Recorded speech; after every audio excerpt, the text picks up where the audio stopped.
হেরা হতে হেলে দুলে।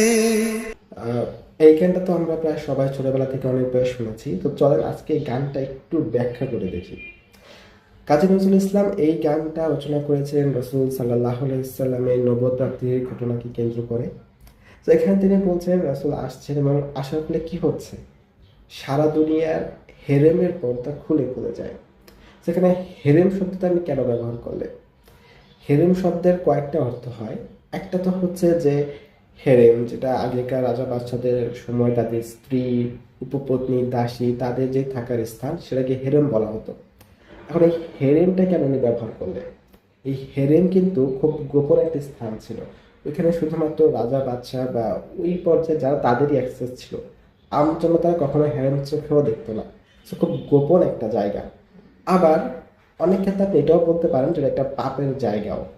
সো নজরুল এখানে হেরেম ব্যবহার করছেন, যে হেরেমের পর্দাগুলো খুলে গেল।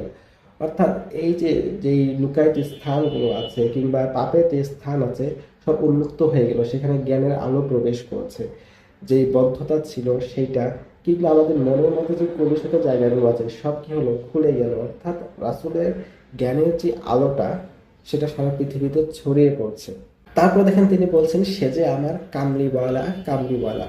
তো কামলিওয়ালা মানে হচ্ছে চাদর পরিহিত মানুষ। তো রসুল নবুয়তে প্রাপ্তির আগে থেকেই উনি খুব সাদা সিধা জীবনযাপন করেছেন আমরা জানি। তো উনি খুব মানে আট পৌরে একটা চাদর পরে থাকতেন বেশিরভাগ সময়, যেটা মোটো এক্সপেন্সিভ ছিল না। সো ওই সময় ওনার একটা পরিচয় দিচ্ছেন, উনি তাকে চাদরওয়ালা বলছেন।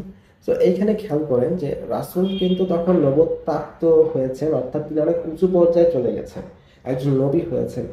তারপরও তাকে কবি এখানে ভালোবেসে কামলিওয়ালা বলছেন, অর্থাৎ রাসূল, আল্লাহ তাকে সম্মানিত করেছেন কিন্তু রাসূল নিজে খুব হাম্বল ছিলেন যে তাকে কামলিওয়ালা বলে ডাকা যায়। তিনি যে নবী হয়েছেন তার মধ্যে কোনো দাম্ভিকতা আসেনি। তিনি নিজেকে পরিবর্তন করে ফেলেনি যে এখন আমি অনেক কিছু হয়ে গেছি। তিনি সেই সহজ সরল ছিলেন, যার প্রতি যাকে কামলিওয়ালা বলে ডাকা যায়, যার কাছে সবাই পৌঁছাতে পারে। একজন বাদশাহ যখন বাদশাহ হয়ে যায় তাকে কিন্তু আর মানুষ হাতের নাগালে পায় না, তার সম্পর্কে কথা অনেক বুঝে শুনে বলতে হয়। কিন্তু রাসূল সাল্লাল্লাহু আলাইহি ওয়াসাল্লাম এরকম মানুষ ছিলেন যে তাকে কামলিওয়ালা বলে ডাকা যায়। তা তিনি সাধারণ মানুষের থেকে দূরে সরে যাননি, বরং তিনি সাধারণ মানুষের আরো কাছে গেছেন ধর্ম প্রচারের জন্য। খুব সাটল বাট খুবই ইন্টেলিজেন্ট কিছু টার্মস এখানে নজরুল ইউজ করেছেন পুরো গানে।